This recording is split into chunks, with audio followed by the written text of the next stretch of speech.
മക്കളെ, ജെറൂസലം വചന കൂടാരത്തിൽ നിന്നും 3 മിനിറ്റ് പ്രാർത്ഥനയ്ക്കായി നമ്മൾ ഒരുമിച്ച് ചേർന്നിരിക്കുകയാണ്. വലിയ സന്തോഷത്തോടെയാണ് നിങ്ങൾ ഒരുമിച്ച് ചേർന്നിരിക്കുന്നത്. വലിയ സ്നേഹ കൂട്ടായ്മയിലാണ് ഒരുമിച്ച് ചേർന്നിരിക്കുന്നത്. ഇത് വിശ്വാസികളുടെ ഒരു കൂട്ടായ്മയാണ്. വചനത്തിൽ വിശ്വസിക്കുന്നവരുടെ കൂട്ടായ്മയാണ്. അവരിലൂടെയാണ് ദൈവം പ്രവർത്തിക്കുന്നത്. ഇതാ ദൈവവചനം നമ്മുടെ മുമ്പിലേക്ക് കടന്നു വരികയാണ്. 2 കൊരിന്ത്യർ 2:17. ദൈവസന്നിധിയിൽ വിശ്വസ്തരും ദൈവത്താൽ നിയോഗിക്കപ്പെട്ടവരും എന്ന നിലയിൽ ക്രിസ്തുവിൽ ഞങ്ങൾ സംസാരിക്കുന്നു. ആരോടാണ് സംസാരിക്കുന്നത്? ദൈവസന്നിധിയിൽ വിശ്വസ്തരും ദൈവത്താൽ നിയോഗിക്കപ്പെട്ടവരുമായവരോട്. ആ ഗണത്തിൽപ്പെട്ടവരാണ് നമ്മൾ.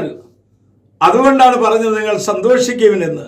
നമ്മളിൽ എന്തുമാത്രം വിശ്വസ്തത നമ്മിൽ വളരുന്നുവോ അതിനനുഗുണമായിട്ടാണ് ദൈവം പ്രവർത്തിക്കുന്നത്. മാതാപിതാക്കന്മാരും മക്കളും തമ്മിലുള്ള വിശ്വസ്തത, അധ്യാപകരും വിദ്യാർത്ഥികളും തമ്മിലുള്ള വിശ്വസ്തത, ഡോക്ടറും നഴ്സുമാരും തമ്മിലുള്ള വിശ്വസ്തത, ഏതെല്ലാം പ്രവർത്തികൾ നമ്മൾ ചെയ്യുന്നുണ്ടോ അവിടെ വിശ്വസ്തരായിരിക്കണം. വിശ്വസ്തരെയാണ് ദൈവം സമർത്ഥമായിട്ട് അനുഗ്രഹിക്കുന്നത്. ഈ വിശ്വസ്തത ദൈവം നിയോഗിക്കപ്പെട്ട കാര്യങ്ങൾക്ക് വേണ്ടി ദൈവം നിയോഗിക്കപ്പെട്ടവരോട് നമ്മൾ വിശ്വസ്തരായിരിക്കുമ്പോൾ അത് നമ്മുടെ ചിന്തയിലും നമ്മുടെ ഓരോ വ്യാപാരങ്ങളിലും അത് പ്രകടമായി തീരുമ്പോൾ ദൈവത്തിൻ്റെ ശക്തി പ്രകടമായി തീരുകയാണ്. രോഗികൾ സൗഖ്യം പ്രാപിക്കും, പാപികൾ മാനസാന്തരപ്പെടും, ജീവിത ക്ലേശങ്ങളിൽ നിന്ന് അവർക്ക് വിടുതൽ കിട്ടും. കർത്താവിൻ്റെ സ്നേഹം അവരിലേക്ക് കുഞ്ഞുങ്ങളിലൂടെ കരകവിഞ്ഞൊഴുകാൻ ഇടവരും. ഇതാ നമുക്ക് അവരെ ശ്രമിക്കാം.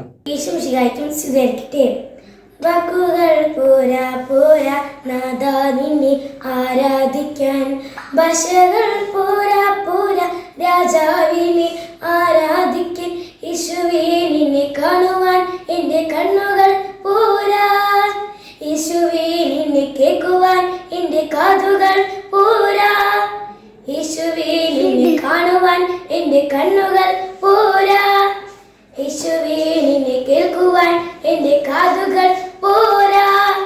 പാടിടുമേ മനമേ മനമേ, വാഴ്ത്തിടുവാൻ ഉണരൂ ഉണരൂ, പാടിടുമേ മനമേ മനമേ, വാഴ്ത്തിടുവാൻ ഉണരൂ ഉണരൂ.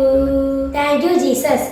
നമ്മുടെ ഏത് കഴിവുകളും വളരണമെങ്കിൽ അതിനോട് വിശ്വസ്തരായിരിക്കണം.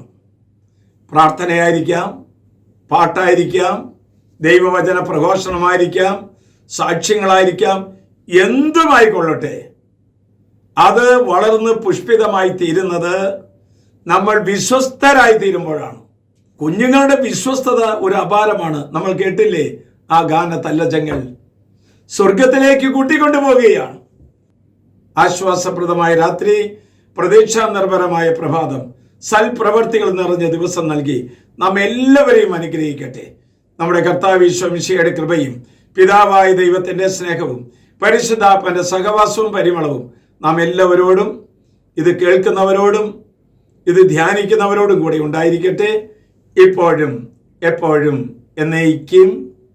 ആമേൻ.